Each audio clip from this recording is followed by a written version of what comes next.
Welcome to Let Me Fix This. Enjoy the video. In this video, I will explain how to make delicious vegetable broth for ramen.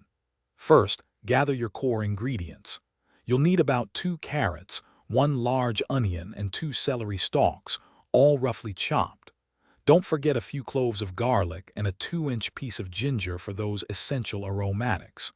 Dried shiitake mushrooms are key for a deep umami flavor, so have about 1/4 cup ready.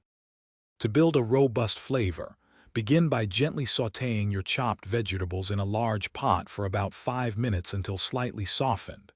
Next, add a 4-inch piece of kombu, a bay leaf, and about 10 whole black peppercorns. These ingredients will infuse your broth with incredible depth.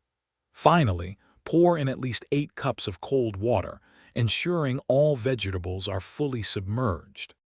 Once your pot comes to a gentle simmer, reduce the heat to low cover and let it cook for at least 45 minutes or up to 1 hour.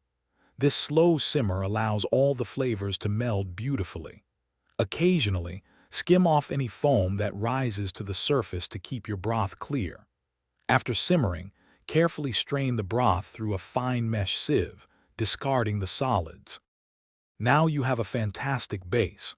Taste your broth and adjust the seasoning with salt or a dash of soy sauce. For a hint of sweetness, you can add about 1 tablespoon of mirin. Let the broth cool completely before storing it. It will keep fresh in an airtight container in the refrigerator for up to 5 days, or you can freeze it in individual portions for up to 3 months. Thanks for watching. If you found this helpful, don't forget to like and subscribe.